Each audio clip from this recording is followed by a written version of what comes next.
Hello, YouTube, and welcome to another episode of the In Your Head podcast. I, believe it or not, am your host, Jesse, underneath this mask. Sure about that? I think so. Either that or the Khaki Shadow, as we were saying. I think that might be my wrestling name because that's how I'm colored so thoroughly today. And with me today on the couch from Chikara Pro Wrestling, Travis Huckabee. Travis, how are you, sir? Pretty good. How are you? I'm doing pretty good. I'm trying to get used to this thing. This is new, so I'm trying to get the experience, and I'm trying to get the feel, and maybe make you feel comfortable being here. So it does make me feel very comfortable. Thank you. You're a little more used to being around people in these than I am. So. Also, our very mysterious liquid. Yeah. Which may or may not be poison. No, it's a good color though. It's not a natural color by any means. So. And if they want to pay me, I'll tell people what it is if they want to sponsor me. So anybody who wants to hit me up, I'll start giving my guests those drinks. So there you go. So it is a pleasure to have you on. Before we start, I do want to mention you are here to talk about the Infinite Gauntlet for Chikara Pro Wrestling, which is happening May 5th, this coming Saturday. This is airing May 2nd, which is, so Wednesday, May 2nd. So the Infinite Gauntlet is going to be in Pocono, the Poconos, Pennsylvania. What city exactly? I'm sorry if I spaced. Something I should have pulled up. Sorry. I will find out before the end of this.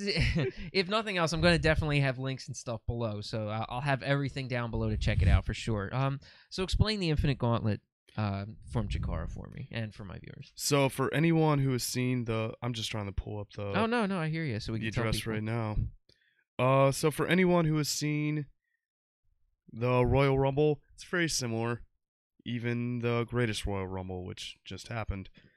But this is the Infinite Gauntlet. So what will happen is there are 33 wrestlers in it. Oh, wow. And that could be pretty much anyone. It's in Pocono Summit, Pennsylvania. Oh, Pocono Summit, okay. I knew it was in the Poconos, but Pocono Summit, okay. So. Yeah, it starts at 7 p.m. All right. Find ChikaraTix.com. There you go.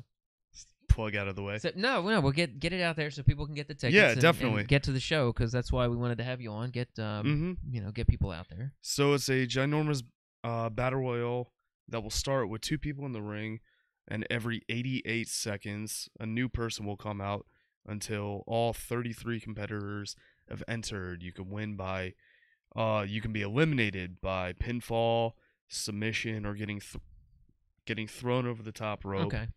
And at the very end, the one person left standing in the ring will get a golden opportunity. So far, there's only been 3 winners. My former tag partner, Solo Darling, won last year. Okay. And we used that golden opportunity to challenge and technically win the Campeonato de Parejas. Okay, awesome. Albeit for like 3 minutes. Oh, okay. Now, from what I remember of that event, that's the event where anybody can challenge at any time, or is that another event? What is that? Was it the event that you can challenge anybody anytime? I know. I thought I remembered. Was it Chikara that has an event like that, so the winner can be challenged at any point after they take the title, or with the golden opportunity, you really could technically cash that in at whatever point. People don't typically, especially with the Campeonatos de Parejas or tag team titles, you don't really get that sort of surprise advantage because everything is done best 2 out of 3 falls when challenging. Sorry, I'm still trying to shake this congestion. I started a podcast in November, to be fair. And I'm still getting used to now allergies in the middle of a podcast. So that's something that I'm trying to deal with while this is all starting up. So I have to ask, as you mentioned it, why the 88 seconds? Things like this make me curious when I hear them. What I think the reason is because an 8 on its side is the infinity symbol. Okay. All right. No, it makes... When you say it like that, it makes perfect sense. It's that simple. It really is. That's a perfect reason. I thought somebody was a huge Back to the Future fan and was just like 88. Speaking as a huge Back to the Future fan, I appreciate that. I hadn't considered it, but I really appreciate that. That's where I thought it came from. I'm like, okay, if it was a time thing and time, I thought okay, yeah, 88 That seconds might actually be it. Well, so you said this is how many Infinite Gauntlets have there been? There have been 3 so far. There's This been would be 3. number 4. Okay, so that is the only way to get the golden opportunity is through the Infinite Gauntlet. So when you said that there was only 3 other golden opportunities, I had figured, I thought they were from the Infinite Gauntlet, but I wasn't quite sure. That's why I was asking. I'm sorry. Not to go too far back in Chikara lore, but back in season 16, I believe, was Challenge of the Immortals, and the team who had won that, they had won golden opportunities as well.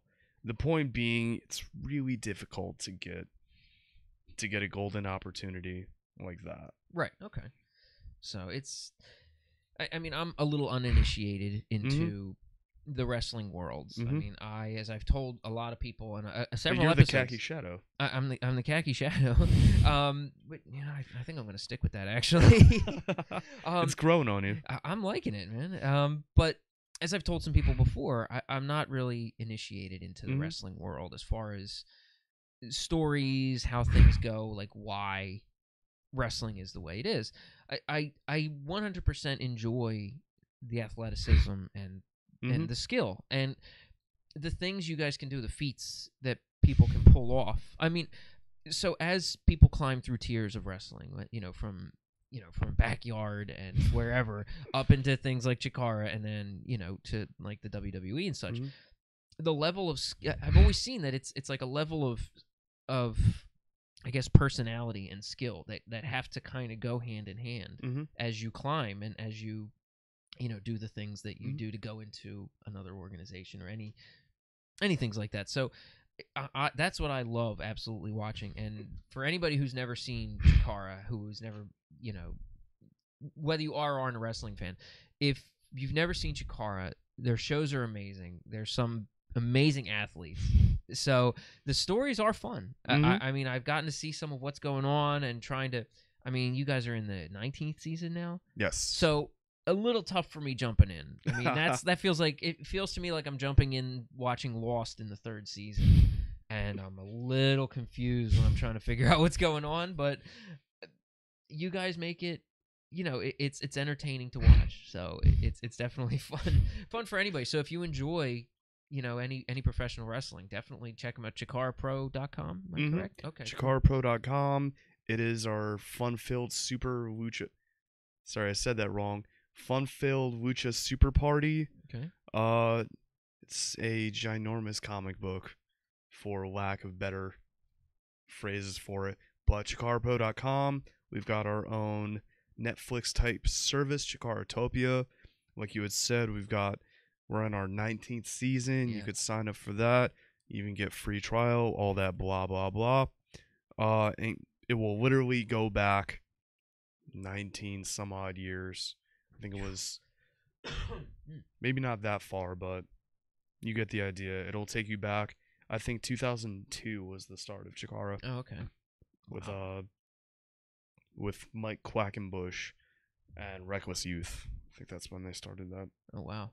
So, do a lot of groups like Chikara last as long as you guys have? I mean, I'm trying to understand the background a little bit, but I know I've never heard of a group like Chikara that's seems to be as sturdy and as well set. You hear about a lot of these people. It's a group. They go, they come, they go. It's but are there many groups that many organizations like Chikara that stay around as long as you guys have? I don't know quite the statistics of it. I know that, like you said, there are some that just stick around for a little bit.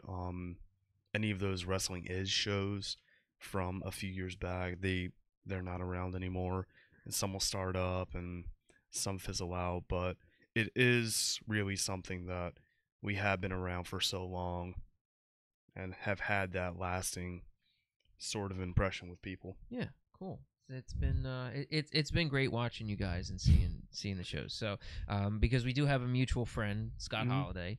So he's who got the plug to get him on here. So he talked up the show. So props props to Scott Holiday for getting the word out about the podcast. So I've got, at least I've got a couple fans out there who are talking about it. So he got you on here, which is great. So I appreciate it for him. So I do remember before this started, you said that you did say how you always talk about him. So this is our one per podcast, right? Yeah, this is it. Now you're done. It's all you get until maybe you come on my podcast, and then. Yes, Scott. What's up? He got me on first. Yeah, I mean, I've known you longer. You should be on here. You should be on the couch in that spot. So he's a little bitter. We're gonna go in his head and analyze it. Well, that'll be a deep ride for sure. So I'm interested in taking that ride. We'll see what happens. That'll be the 100th episode. It seems like about right. I'm pacing out about there. So in all these podcasts, I always started off with my statute of initiation, we call it. So I asked my guests to bring a story of something they've done that they might not be too proud of. Just some kind of fun little something that makes a good story for the viewers of something. Okay, I'm pretty terrible with stories. Right until earlier today, I was thinking that I would tell the story of how I tried to prank my old roommate with a bottle of Pepsi, but no. I actually did think of one. So you pulled the audible, okay? Yeah. So I feel okay telling the story because I already told her. Okay. My first time ever seeing Solo Darling, my former tag partner, or really the first time I had noticed. I think it's happening to both of us. Yeah. Sorry, folks, but it's allergy season. Deal with it. So Solo had been around a few times, like here and there, but my first time really seeing her wrestle. Here's another little tidbit: when you're at these wrestling events, you don't always get to see everything that's going on in the ring. You don't always get to see the matches, especially if you're backstage. Yeah, well, I can assume there's prep and everything to do going on back there, right? So my first time really seeing any of her work, any of her matches, I was at a Ring of Honor taping in Philadelphia, and these things go ridiculously long, like 5-6 hours something. Anyway, it might have even been a match that they put on during intermission. It was a tagway match with Solo Darling and I think Sumi Sakai versus two other ladies. I can't think of them off the top of my head. No problem. And again, this is my first time really seeing her at all. And just watching her, I really wasn't a fan. It was like, okay, like I can get these guys, but like what's the deal with this girl with the tail and the slushy, and she's making a mess, and this is ridiculous, and what in the world is going on?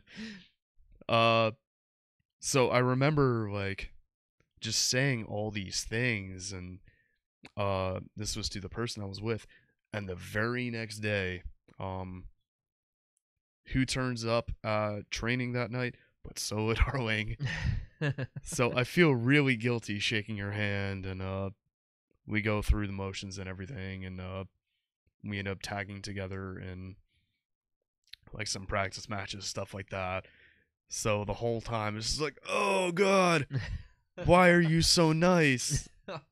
Oh, I'm a jerk. Oh man. And then sure enough, a few months later we started tagging together. Oh man, that's tough. Okay. It's different than a lot of the stories that we've had, but that's, oh man, that had to eat away at you for a while. Yeah, like I said, I did tell her about that. That's the guilt I had. It was eating you up too bad. So, how long have you been wrestling for Chikara? Wrestling, I started in season 17, which let's just call it a year and a half ago. Okay. Some weird time paradoxes went on. Yeah, I remember that. That was kind of where I got pulled into everything, and it really confused me. But that really didn't help me at all. But yeah, that was a very interesting time to jump in. So, well then, as far as the actual wrestling, I know you were, if I remember, you were a referee there beforehand, correct? Okay, because I had seen you there for a taping.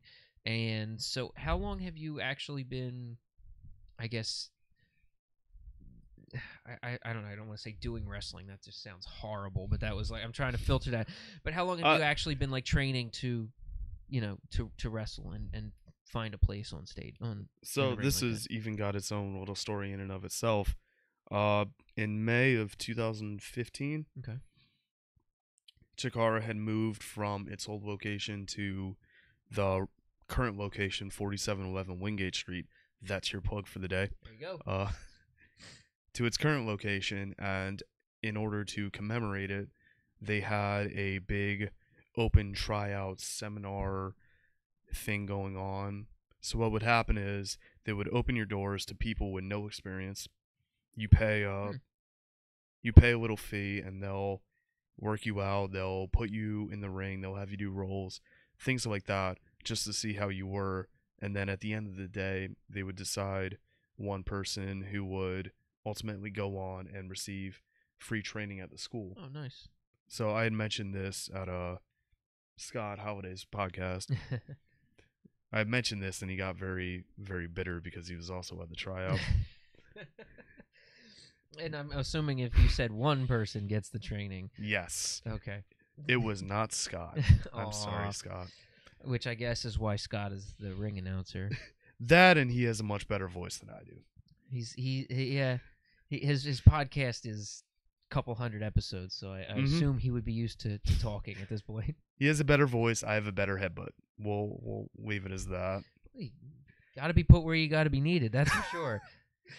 Yeah. So I, at the end of the day, they decided that I would win the scholarship, and at the end of May 2015 is when I started training.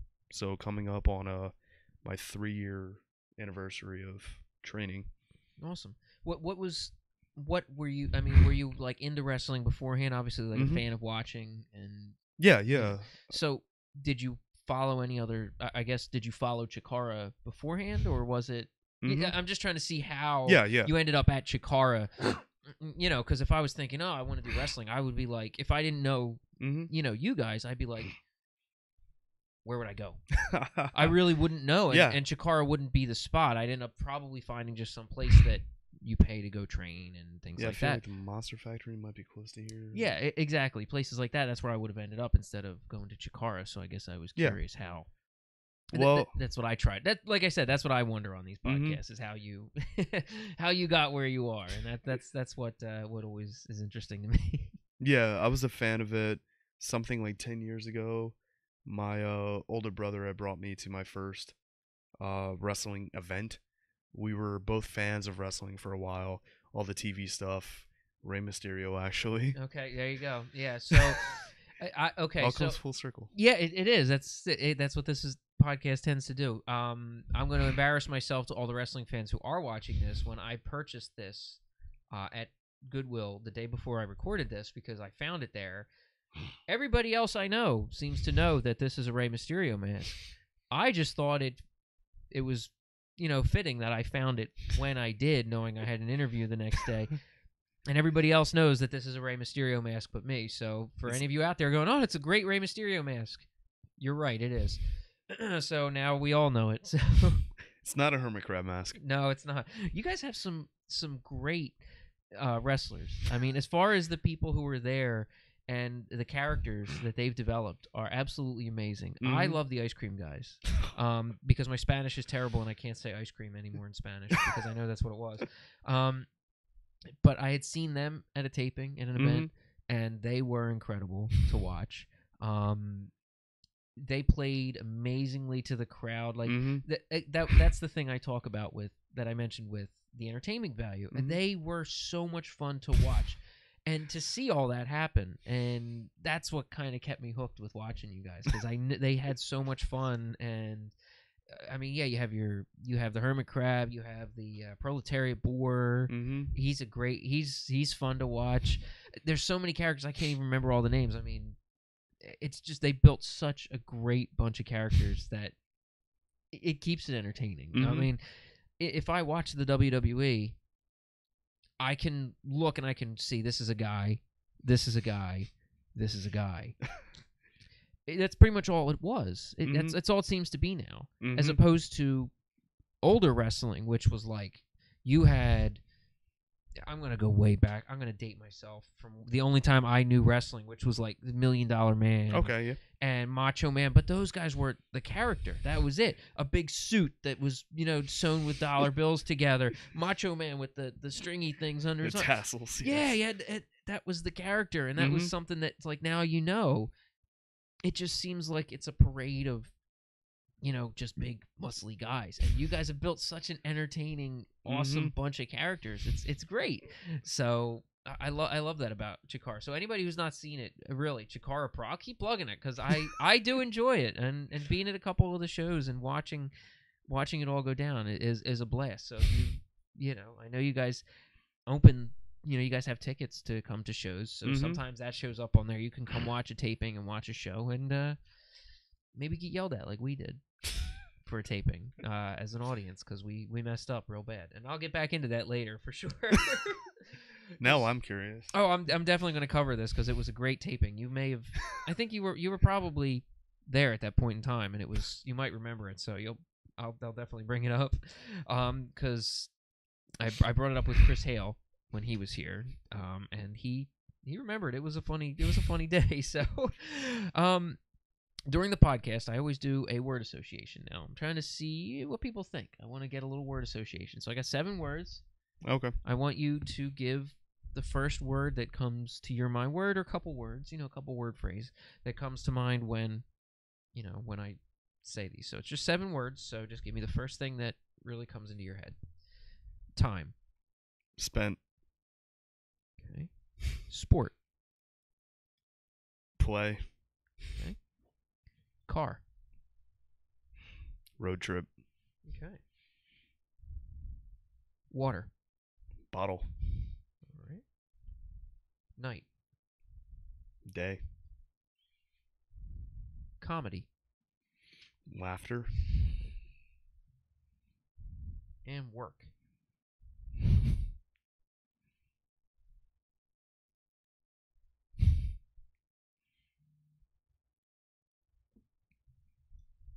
I don't know why that one's so hard.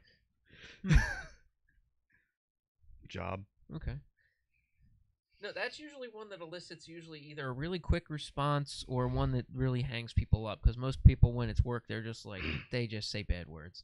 Because that's a lot of people feel that way about it. So I've been trying to put together how it's going to go with this. And nobody's noticed yet. Now, I've done this, I think, 5 or 6 episodes. Nobody's noticed yet the word that's in here that can be taken 2 ways, which is night. Okay. And I've gotten responses both ways. So nobody's really corrected me on that. And so it's kind of interesting because I'm liking to see where people go with it. Like I've had night and then people would say armor and things like that, a round table and stuff like that. So maybe it's how you say it each time. Well, yeah, I mean, I don't think I try to leave out the silent K. So I think Knigget. Just got to pronounce everything in here. So. Very Monty Python. Oh, English knigget. I love Monty Python. I'm so glad you're a fan.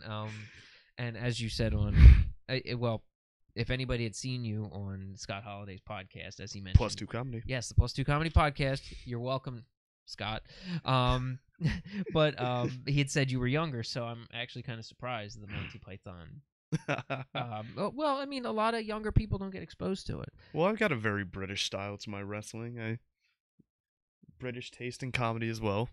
That's good. I mean, it's not even as. I wish it would be out there more, for people, especially the younger generations, because it's not. You can't really turn on a TV and expect to see Monty Python on. You just don't. You have to find it in some dark corner of the internet. I think a lot of it actually comes from my dad. A lot of people get their musical taste from their parents playing it in the car when they were kids. My dad was such a weird one because when we were in the car, he would play like Weird Al, Dr. Demento. Okay. He would have these audio clips from Monty Python as well. Nice. So he'd have the skits as like an audio CD. Yeah, so cool.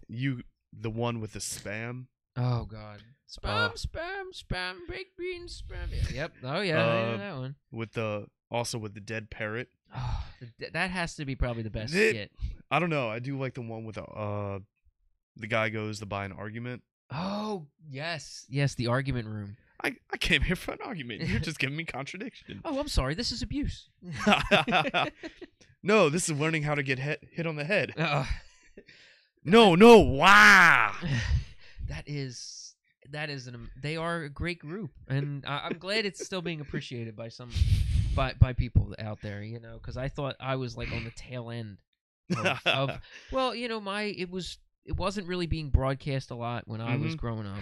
You'd have to go find it somewhere. Yeah. Somebody would have to have tapes and Yeah. stuff like that. And so YouTube.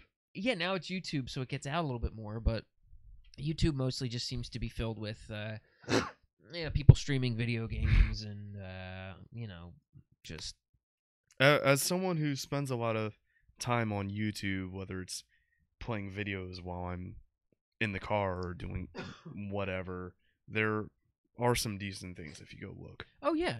Like the In Your Head podcast. Oh, I know. I'm on YouTube, guys. You got to check it out. It's out there. Every 5 minutes, we're trying to get a shameless plug. I'm all for it. I'm definitely for shameless. I mean, they're already here though. If they're watching it, they're already Yeah. So I guess that kind of defeats the purpose. But redundant podcast for the win, or redundant plugs. Sorry. Well, it's full circle. That's what we keep saying. It keeps going full circle here. So we did talk about Infinite Gauntlet coming up on the 5th. So you said there are 2 more shows coming up as far as Chikara, and what were those again? We've got Anniversario coming up May 26th. Okay. That is our big anniversary show. Like I said, Chikara started in May of 2002, I believe. Oh, wow, yeah. So it's May of 2018, time for an anniversary. Like I said, I think that's May 26th. I don't think anything is announced so far other than Mike Quackenbush versus Eric Cannon. Okay. I can tell you right now, that is going to be a burner. That will be fantastic. There you go. The few times that Quackenbush does lace up his boots and puts on the sparkly pants, it's always fantastic. And then I think it is June 9th is the our second, hopefully annual, Johnny Kidd Invitational. It is a big tournament full of technical wrestling. They've already announced one of the best in the world, Colt Cabana, one of the best in the world at technical wrestling. Colt Cabana, as well as last year's winner of the tournament, Rory Gulak. I had the privilege of being in the tournament last year. Although I did not win, I'm hoping that I get another invite this year. Hopefully we can get some, finally get my hands back on Rory Gulak and get a little bit of payback. Well, when you get your shot, it's got to be, if it stews for a year like that, it's got to be, got to be pretty tough to hold on to that. Yeah, we've had a few matches. We've had a few matches since then, and they've always been great opportunities to push myself, and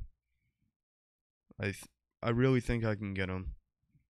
I think I could beat him. Nice. Give me another match with him. There you go. Well, when it's on the big stage and it's a big event, it's always better to do it. It's just one more name on my checklist of people I want to fight again. There you go. We got to chalk it up.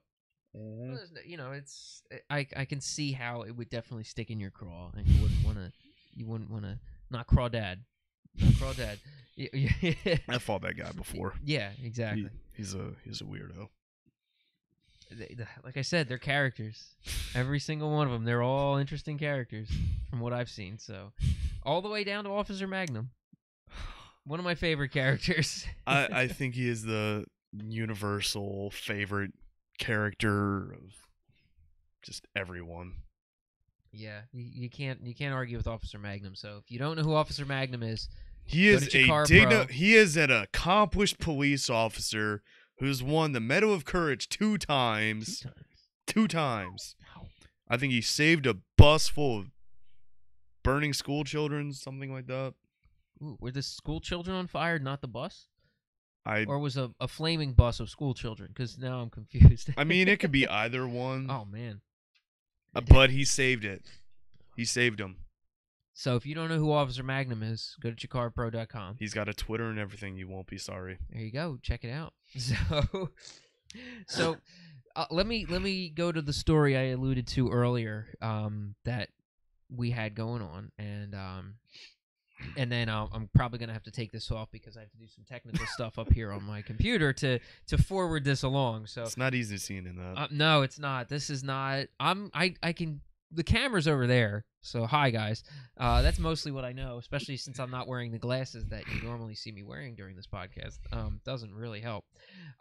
So it was an interesting story. We were at at an event taping, and so we were there. It was a great show, and we had watched a previous match with they were telling us who was who was the good guy, who was the bad guy, because for some of the people who were uninformed at the place, they kind of tried to inform us, and it was good. So we knew, which was great for me, because I didn't know a lot of the characters at the time. I was really new to Chikara itself, and so they explained who it was and whatnot. So there was one good guy and one bad guy, and I don't remember who the heel was in that particular match. I can't remember his name. It was a while back.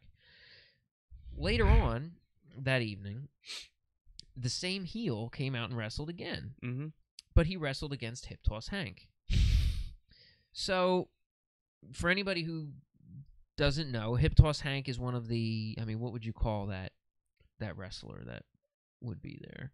He's one of the, I guess, the newer wrestlers. He is not one of the polished, established wrestlers, as fantastic as these guys are and how much of a fight they put up.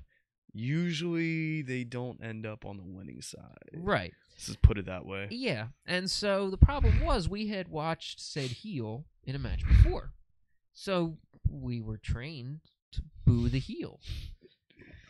We got in trouble because, well, obviously we were cheering then for Hip Toss Hank, and we got kind of yelled at for that. So we were supposed to be cheering for the other guy because he was probably going to win. And so we got yelled at for that one. So I've never gotten, Well, cheer for who you want to cheer. Oh, we all did. We started chanting for him. We got raucous, actually. We were pretty crazy that day. It was a fun, it was fun. It was an absolutely fun event. And you guys had it was a great show, and it was fun. I couldn't argue with that. So everything was great about it, except we rooted for the wrong guy, which I guess happens sometimes. But I'm gonna take this off so I can continue with the. Hey, did you see the base shadow? He was just here. The khaki shadow just left. Yeah, khaki shadow. Man, he just took off. Man, I missed him again. Just that close. Oh man. Never seen you two in the same place. No, and especially not if I cut that out, that lovely transition I just made. So, but before the podcast, I gave you the full circle test, which I give all the guests, and I give you the piece of paper to draw whenever you see fit. And so, this is different than most of the drawings we've seen. This is actually more of a color feel than anything else, than just like things and such, which is cool. I always like the differences in everybody's thing. So first, I'm going to ask, why the three colors? To be honest, I started with the black, and I knew I wanted to fill in everything but the circles, and then I felt really bad for using up your black Sharpie. I know from any time at the merch table, Sharpie runs low. It's a giant pain. So then I had the thought of like, okay, I'll get another one. How about red? So I started filling in that. I was like, I don't know if I want to do this all the way.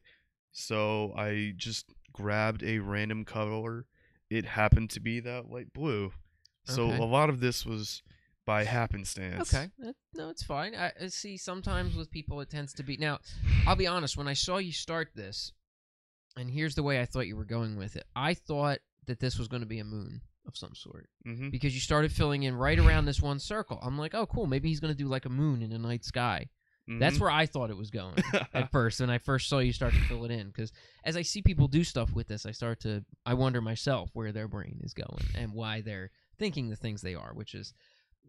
it's interesting to see what people think, and anybody who's watched can see that there's a lot of very interesting characters and things that get drawn on this, for sure. So I can't sell anybody short for what it comes from, but you're the first one that didn't really fill in the circles. It was all the outside, and the negative space is cool. That's what it. It's some people use it, some people just go inside the circles. So I like seeing where people come from, which is cool. Yeah, the intention was to fill in everything but the circles, but then I thought I was slick. I called you out because you didn't have a yellow marker. And then at that point, I kind of had to use it. Yeah, well, I was too worried it wouldn't show up on the camera or on when I take the picture, but it looks pretty good actually. So it shows up pretty nice. So I might have to. I think I'm going to keep it in there for future. So it works pretty nice. So, but no, thank you. I mean, I'm glad that you do it. Some people are a little hesitant to do it, so it's like, oh, why do I got to draw something? Well, it's maybe that says something about the person themselves, so who knows.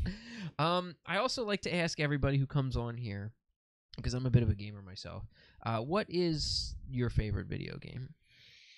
And if it's a series, you got to pick one. One of the series? Yeah. So some people try to cop out and go like Final Fantasy. No. No, there's like 20 of those. Yeah, it's too easy. So you got to give me like a single game. It could be an arcade game that you can't walk by without throwing quarters at. Do I have to pick one, or can I just throw out top 3? Okay, top 3's good. I'm good for top 3. In no particular order, probably Tekken 3. Okay. Mass Effect 2. Probably Borderlands 2. Okay. So there's a couple shooters in there. We haven't gotten a lot. Well, I can't say we haven't gotten a lot of shooters. I mean, Borderlands is more of a shooter than Fallout, I guess, because some people we've discussed Fallout with some people, but that's more of just like you're shooting for A to B. Mass Effect is, I guess, a little more RPG, but yeah, some definite shooters. But Tekken 3 is a fantastic choice, by the way, I might add. So I guess you were hung up playing that one in arcades, or right to the PlayStation. Mostly PlayStation. There's a lot of playing that. I was just infatuated with the fact that there was this masked luchador with a jaguar head, and like he wrestles to support an orphanage and King, right? Yes. Is it? Yeah. Okay. Trying to remember my video games here. Yeah. So I absolutely love the character. Like, how many times are you gonna get the fight with someone who is both a wrestler with a realistic jaguar head? Yeah, awesome. Yeah, which is true. Or you can just be a panda. You could be. You could be a panda. Was he in that one? Yeah, he was that one. Okay. Yeah, Panda and Kuma were both in that. Okay, I'm trying to remember which. They also had the little dinosaur Gon, who was only like half the size of everyone else. Oh God, yeah, the little guy with the boxing gloves. Yeah, the little dinosaur who would fart on people. Yep. Yeah, that was strange. That I didn't quite understand that move, because a lot of the game did. I mean, okay, I guess a panda isn't exactly a serious character by any stretch, but I think they had a kangaroo too. The kangaroo was in that. It was 2 or 3. There was a kangaroo. I think the kangaroo was in that one. Yeah, he's been in a few. I guess I can't call it a serious thing if you've got kangaroos and farting raptors, little dinosaurs. He was cute. I think Gon was from a Japanese comic book or something like that. Cartoon, okay. something. I probably wasn't too privy to it, so that's probably why I only know that because that was something I think I looked up at one point. Nice. And you said Borderlands, the original Borderlands or Borderlands 2? Borderlands 2. 2. Okay, good. I think the second one they really flush everything out. It felt like with the pre-sequel they added a few more extra bells and whistles that weren't necessary. I don't know. I just like the second one a lot better.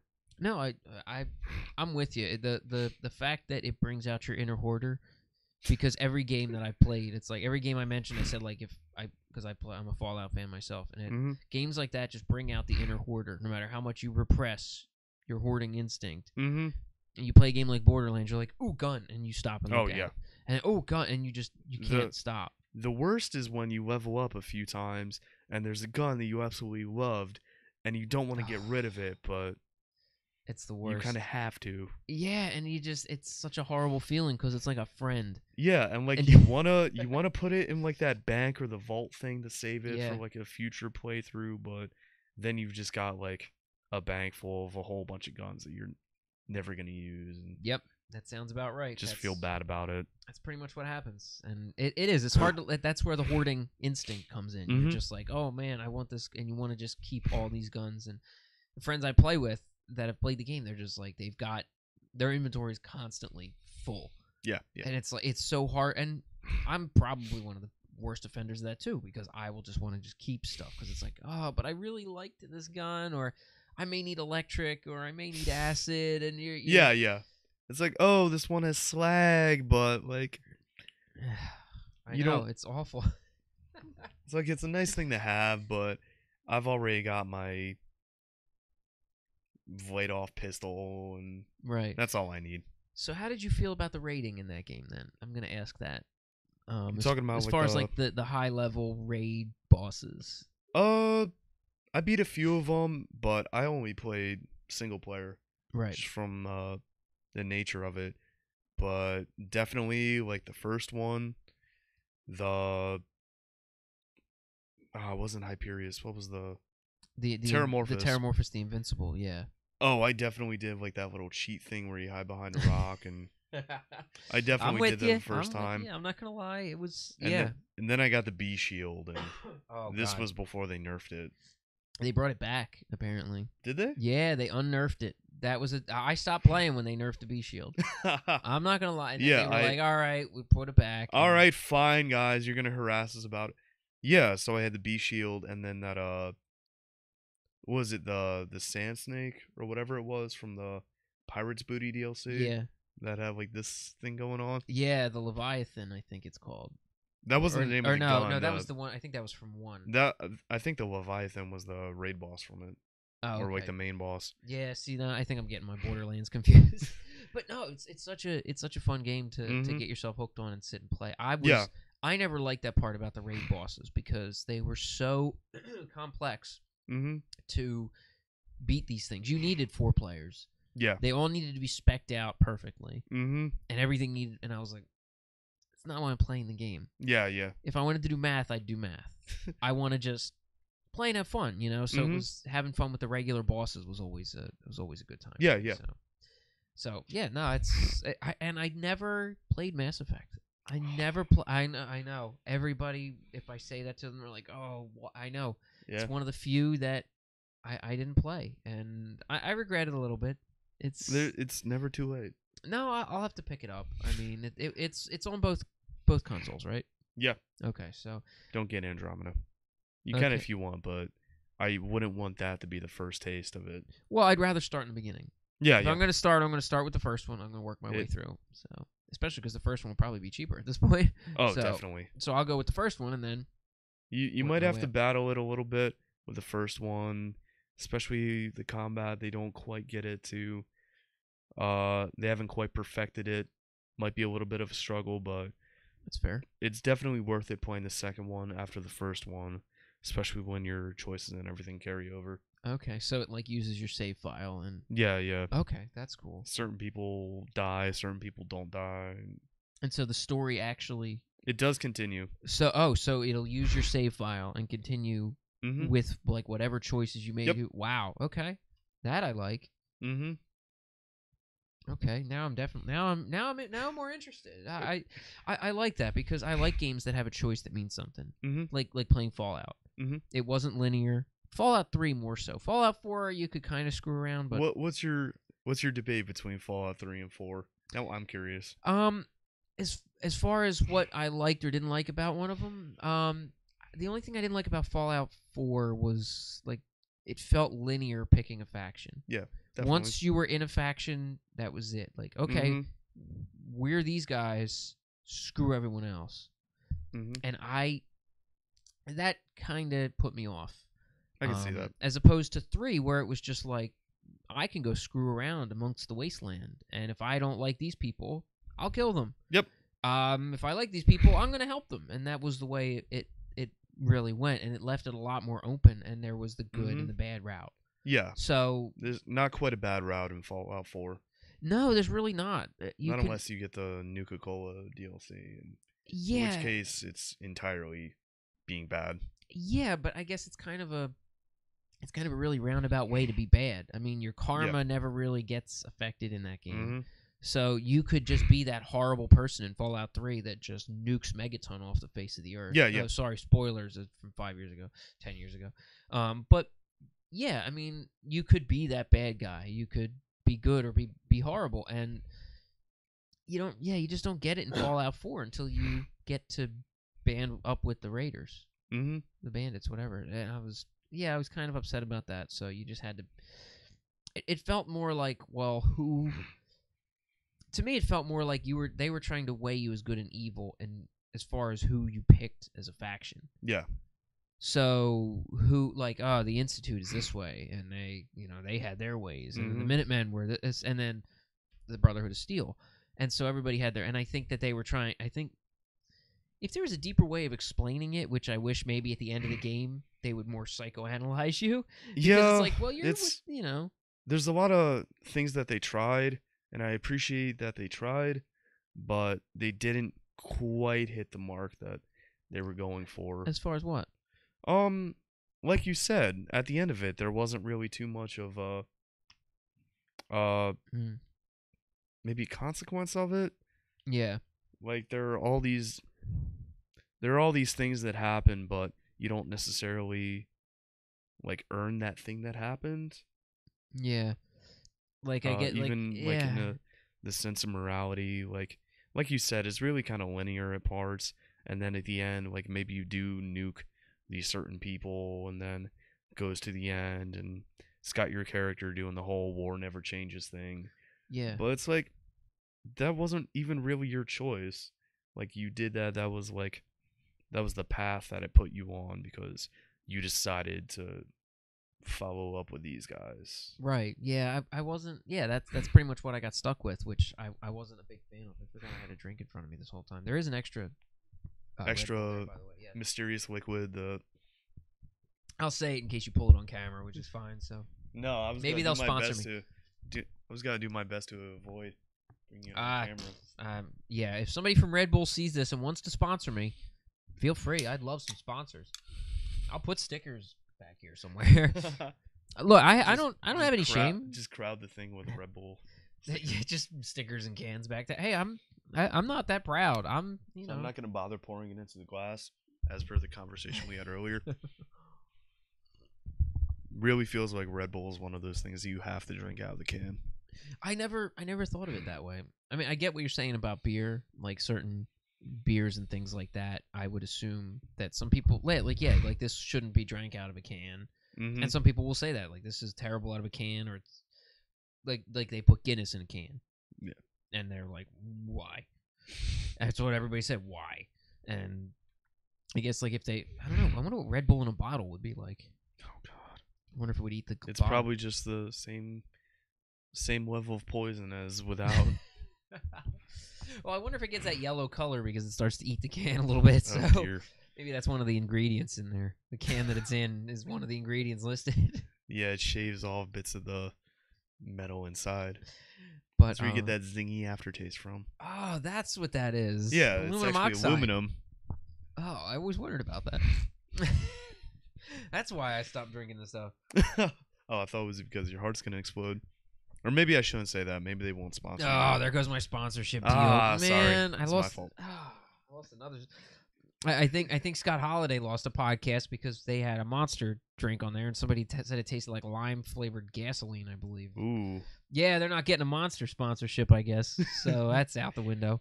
Hey, guys from Red Bull, it does not taste like lime-flavored gasoline. Yeah, so see, he's on his second one, guys. So if you're watching, maybe... I can put a Red Bull in front of each of my guests. It's up to you. It's up to you guys. We could edit any of this out. Yeah, I can blur that bleep right out of that shot. So but yeah, I mean, Fallout was the thing. Yeah, but as far as they got right, they definitely got right the weapon system because I was so tired of looking around for copies of weapons. I don't know. It definitely had that whole survival kind of aspect to 3 in New Vegas, having to repair your gun. Well, that's why I like the repair kits in New Vegas. because you could have a repair kit, Yeah, yeah. which was fine. Yeah. But in 3, it was, I need another gun. Yeah. I need to find, like, I had more combat shotguns than probably most of the Army National Guard. I had that's all I would collect. I would collect combat shotguns, and I knew where to now get you're them. gonna get flagged. Ah, well, sorry. Well, what do you want me to tell you guys? But no, it was weird. That was the hoarding part of it, because you wanted that weapon, and to get it, I think that was the thing they got right, because now I could just mod my weapons. Mm-hmm. And maybe if they did degrade, but repair kits weren't like an arm and a leg to get their hands on, maybe that would have been okay. Yeah, but well, they had those workstations. Like, even if it was a way for, like, oh, you just need to go to a workstation and repair it there. Yeah, whenever you stop, that wouldn't be bad. Yeah, if you hit a gun bench, all your stuff gets repaired. That wouldn't be bad. Bethesda. Yeah, really, man. That's not a bad idea. I like that one. That could go into a mod. I'm sure somebody could mod that. You could I'm sure. Well, you can make a mod. If I knew how to make a mod, I would do that. Oh man, well, I'm sure. I gotta talk to some friends. We'll see what we can do about that. If somebody doesn't already have it, because the mod community for Fallout 4 is huge, and what you didn't say about Fallout 4 was all the settlement building, and personally, I spent ridiculous amounts of time doing it. I just wish it actually mattered. Yeah, there was really no consequence to not building up these big elaborate settlements. Yeah, it's really just, you could do it if you want to. I wanted to, and I did it, and spent copious amount of time just harvesting metal and aluminum and copper. And then stupid copper. Oh, I know, copper was a pain. But yeah, and you're right. I mean, that was the thing, that they put something in there that had no consequence. But then, if you, like you said about siding with the bandits, if you become the bad guy, they turn all your settlements into like this trade route, I think, or something, and you start getting all these resources from the different settlements. So it's like, oh well, now it seems like it's worth it to side with the raiders. I'm like, okay. So that's it's an interesting. I guess that's probably why they put them in there, because otherwise, why would you even side with the raiders? Yeah. Like, oh, okay, if you side with the raiders, we're gonna kill everyone. Okay, it's not really much of an incentive now, is it? So, but before each podcast, I make an ink blot for all my guests. Everyone's different. I give everybody the ink blot. It's theirs to keep afterwards. And so for the viewers to see, I have created this, which I can click on here. I've created that ink blot. Whichever way you want to hold it, upside down, the other way, whatever way. See what I like.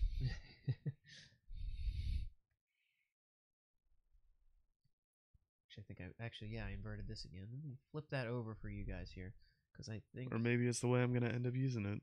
You can tell. Let me rotate that for you guys there. There you go. Oh, okay. So you do like it the other way? Okay. Yeah, I like it the other way. Transform. Let me see here. Yeah, this is the beauty of OBS, guys. You can do all this stuff on the fly.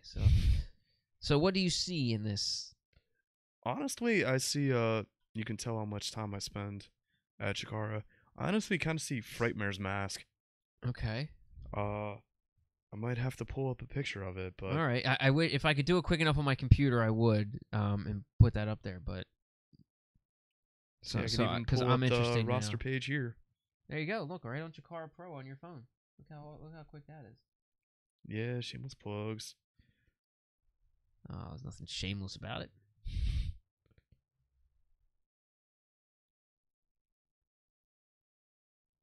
Oh, they just have pictures of his old mask. Oh, so he changed his mask recently? Yeah.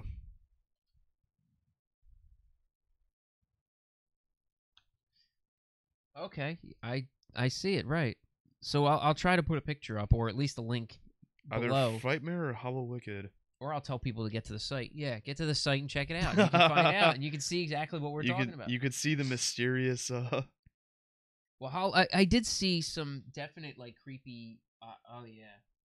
Because the way... Probably close to the Hollow Wicked.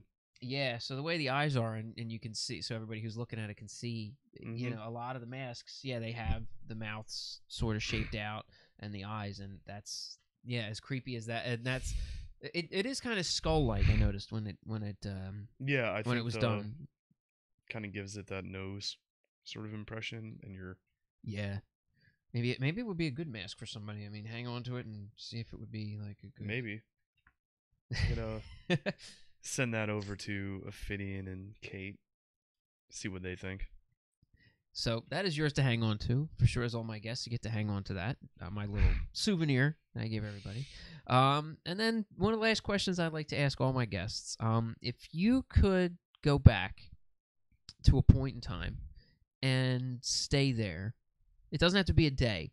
So like some people are like, well, I can't think of a day, but if there was like a time period, or a day, if that's it, and stay there and live that time, as an eternity, where would you want to go? I think maybe night 1 of King of Trios, Okay. or even just that whole weekend of this past year. We were over in Wolverhampton, England. Oh wow. This was my first time being in a King of Trios, and everyone over there was just fantastic. Any of the people who like had come up to me and gave me some kind words. I know the guys from the New Generation Project. I know they were fans of mine and had just seen me that weekend and had come up, said some nice things. The people I got to work with, these were world-class talents, whether it's the British strong style guys, the Sendai girls from Japan, the Danish guys. I think that was Team White Wolf. Really everyone there was performing at their highest, and the atmosphere was fantastic, and it was a lot of fun. We had that first round match with Team Fight Club Pro, and they were just such a pleasure to work with. And yeah, I'm really looking forward to the next opportunity that I can have to go over there, because I'm chomping at the bit to get back. Nice. And that's usually once a year? No, what had happened was we had faced some interesting things like over stateside, whether it was issues with the venue or whatever it was. I'm not the person in charge. I can't speak on that behalf. But yeah, well, logistics are logistics. Yeah. So yeah, everybody knows about that. So I think the decision was made. We hadn't had anything in England that year. We didn't announce anything, and everyone was fantastic there. So as a bit of a treat for them, we were gonna go over there. Nice. Have King of Trios over there. And so you guys have a pretty good fan base over in England? They were. I think it's even just the fans in general, but we have everyone there was great. We have fans all over the world, actually. Oh wow. Yeah. Okay, cool. Well, I mean, the beauty of the internet, like you said earlier. I mean, your stuff can get out there. You can be on YouTube or wherever, and it gets out there to the masses. So I didn't know how big the reach of Chikara was, and how yeah, we've got people like scattered throughout. Nice. Not quite as big as your WWE's or your Lucha Underground or whatever, but we've got our people around. Nice. Well, I mean, it's you guys have been around for as many years as you have. Like you said, what, 2002? Yeah. So, that's a hell of a long time. That's 16 solid years. Mm-hmm. You're still, so you've got to have some kind of fan base. If it was 3 people showing up to every show, you wouldn't be, you guys wouldn't be around. So yeah. I guess I probably should have assumed that there was more of a worldwide fan base. That's me for not knowing the wrestling world really, or the NFL is just starting to get international. So oh, there you go, exactly. So since Philadelphia's won it, I mean we've what was that? Say that again. Philadelphia won it. I know. I'm a fan. I'm not gonna lie. No, I'm not knocking you. It's just fantastic to hear. Oh, it is. It's absolutely fantastic. We had an interesting podcast that I recorded a podcast during the weeks before the Super Bowl, so that they won the NFC Championship, and in between then and the Super Bowl, I recorded a podcast that wasn't going to air until after the Super Bowl. So it was funny because we're sitting there talking about obviously the elephant in the room. Like we're all local and it's Philadelphia area, and we're like, oh, Super Bowl. And we're like, this is gonna air after, so we're like, yay, or oh, and that was like, so it was kind of funny to see it go back and see the podcast after going, oh, we didn't know. You just record 2 of them, one if they win, one if they lose. It's like, all right, let's do a quick cut here, and then we'll resync it back up, and yeah, and that's what we felt what like. you do is like any of those Adam Sandler movies with the terrible dubbing to censor it, you just like, hey guys, the Philadelphia Eagles just won the Super Bowl. Every time you watch something on cable. Yeah. There you go. Like when you watch Snakes on a Plane. I have never seen it. I've never seen the whole movie, but I tuned in for a part where it's on cable, and he doesn't like these, what is it, monkey flying snakes on this monkey flying plane. No, I think the one that I had heard was... It's something like that. These mother-loving snakes on this Monday to Friday plane. Yeah. Something like that. Yeah, so they overdub all that stuff, and I should probably get into that. That would make my podcast much better. I can record in the past, put it out there, and we can just do 3 takes. That'll save me the trouble. I should look into that. I'm gonna make some notes. Most of the people know that I really don't do a lot of editing anyway. Mostly this goes straight up because I hate breaking the stream of conscience, especially for what goes on with this stuff. You got to edit the beige shadow, the khaki shadow.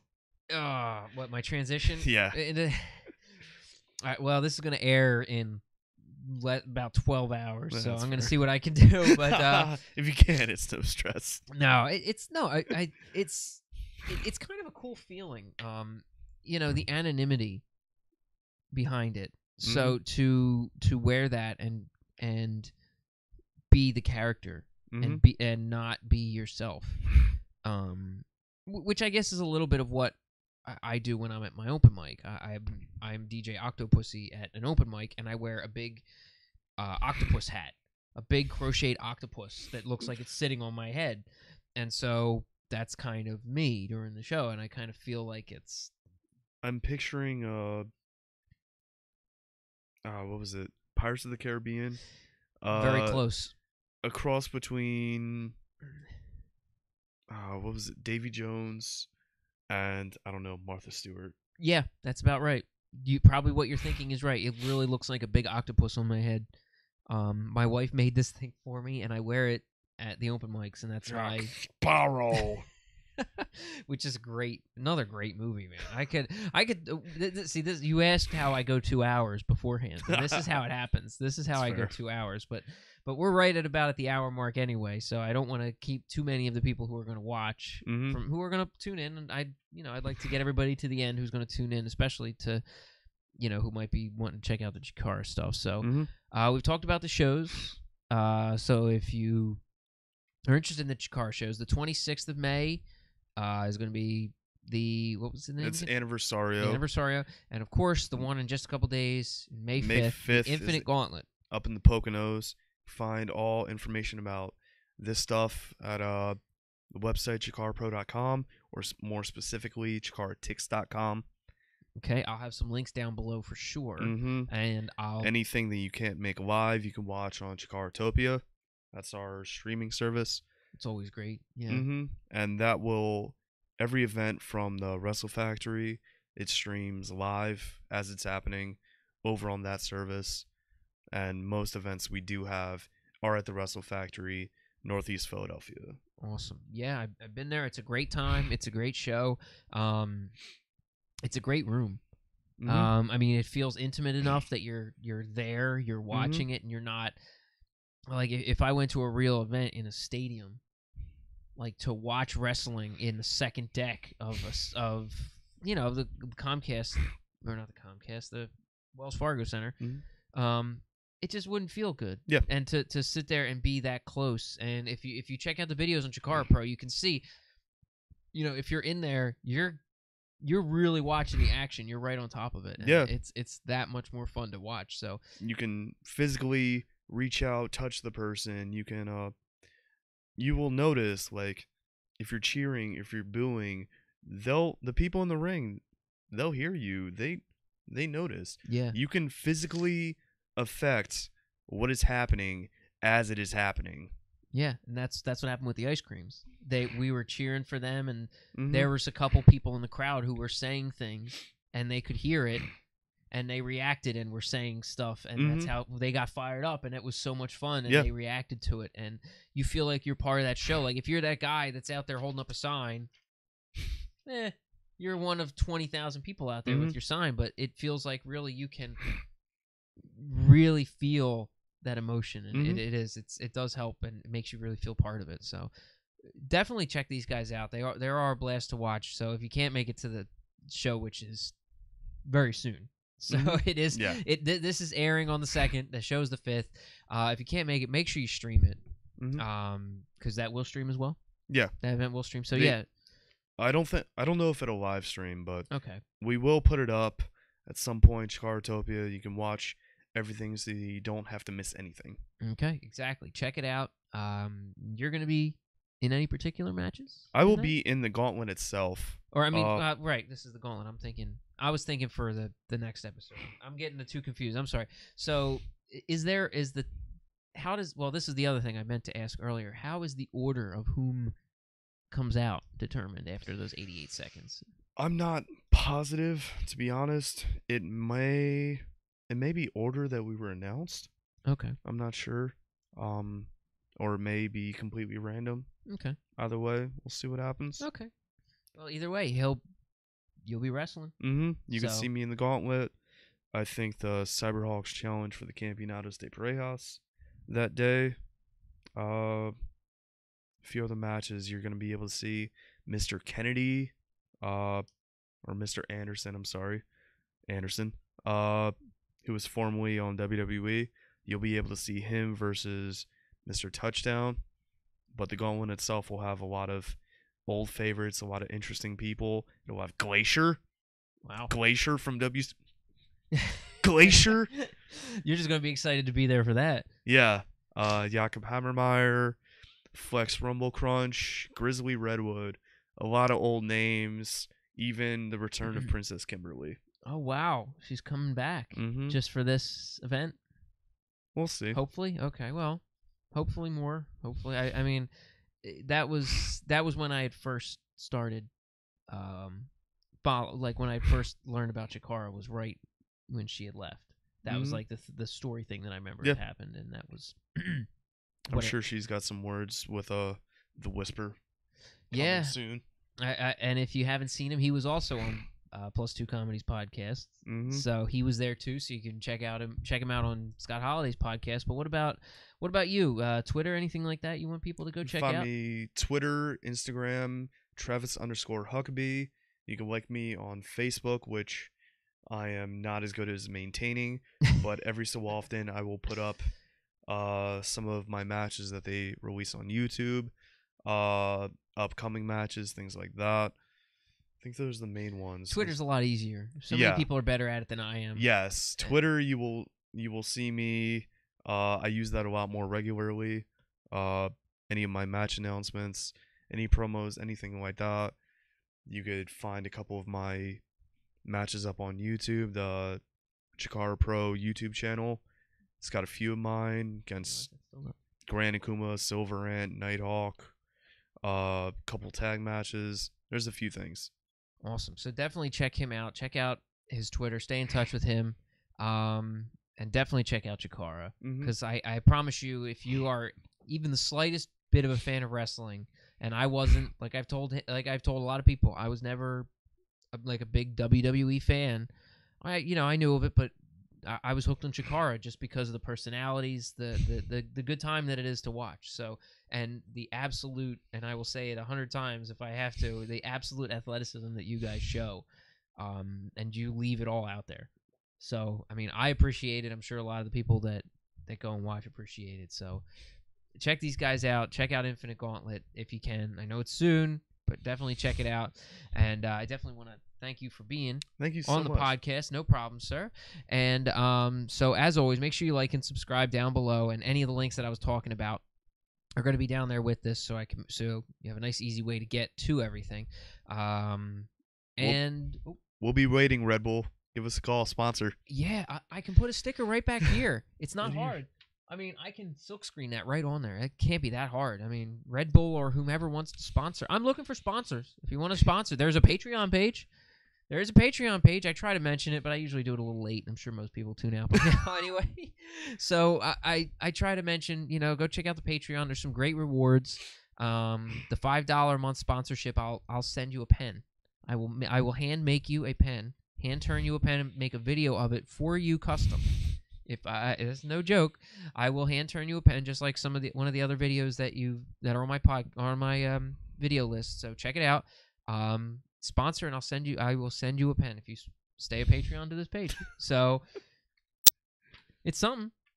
Why not? Something. Find a sponsor any way I can. Why not? I'm shameless. What can I tell you? So as always, everybody, thank you for watching, and remember, never buy an umbrella.